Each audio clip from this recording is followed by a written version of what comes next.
Praise the Lord. தேவன் எப்படி சாதாரண மனிதர்களை கொண்டு வியக்க வைக்கும் பெரிய காரியங்களை செய்கிறார் என்பதை ஏகூத்தின் வாழ்க்கையிலிருந்து நாம் கற்றுக்கொள்ளப் போகிறோம். இந்த ஏகூத் இஸ்ரவேலரின் இரண்டாவது நியாயாதிபதி. ஏகூத் என்பதின் அர்த்தம் அன்பு, இனிமை மற்றும் ஒற்றுமை என்று பொருள். ஏகூத் பென்யமின் கோத்திரத்தை சேர்ந்த கேராவின் மகன். ஏகூத் இடதுகை பழக்கம் உள்ளவர். தேவன் அவருக்கு இடதுகை பழக்கத்தை தந்ததற்கு ஒரு பெரிதான நோக்கம் இருக்கு. இஸ்ரவேலின் முதல் நியாயாதிபதியாகிய ஒத்னியேலின் மரணத்துக்கு பிறகு இஸ்ரவேலர் மீண்டும் கர்த்தரின் பார்வைக்கு பொல்லாததை செய்தார்கள். அதனால் கர்த்தர் அவர்களை மோவாபின் ராஜாவாகிய எக்லோன் கையில் ஒப்பு கொடுத்தார். இஸ்ரவேலர் எக்லோனை 18 வருஷம் சேவித்தார்கள். எக்லோன் மிகவும் பருமனான உடல் அமைப்பை கொண்ட மனுஷனாக இருந்தான். அவன் மிக பெரிய இராணுவ சேனையை வைத்திருந்தான். மிகவும் மோசமானவன். அவனால் இஸ்ரவேலர் மிகவும் நெருக்கப்பட்டார்கள். ஆண்டுதோறும் அவனுக்கு வரி பணத்தை வசூலித்து காணிக்கையாக கொடுக்க வேண்டும் என்று கட்டளையிட்டு இருந்தான்.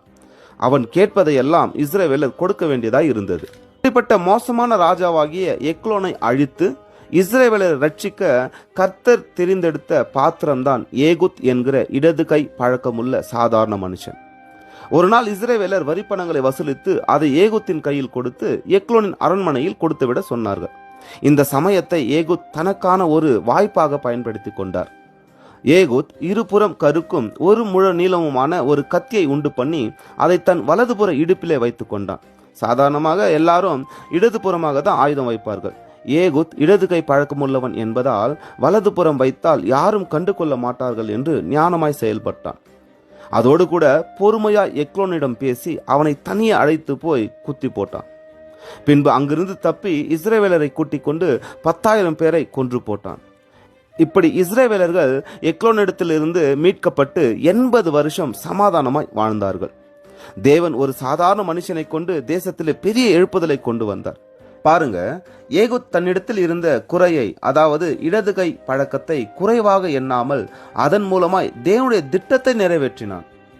அன்பானவர்களே, இன்றைக்கு நாம நம்முடைய குறைகளையே பார்த்து கொண்டு நேரத்தை வீணடிக்கிறோம். எனக்கு அவங்கள போல அழகு இல்லை, அறிவில்லை, வேலை இல்லை, படிப்பு இல்லை, பாட தெரியல, வசனம் பேச தெரியலன்னு நம்மை நாமே ஏமாற்றி கொண்டு இருக்கிறோம். கர்த்தர் உங்களுக்கு என்ன கொடுத்திருக்கிறாரோ அதை செயல்படுத்த நோக்கத்தையும் திட்டத்தையும் கொடுத்திருப்பார்.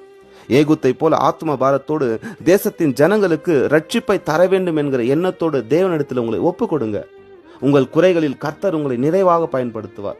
ஏகூத்தை போல ஞானமாய் அவசரப்படாமல் பொறுமையாய் சிந்தித்து பிசாசின் பாவ பிடியில் இருக்கிற ஜனங்களுக்கு ரட்சிப்பின் வழியை காட்டி அவர்களை தேவனுடைய ரட்சிப்புக்கு நேராக வழிநடத்துவோமாக. ஆமேன்.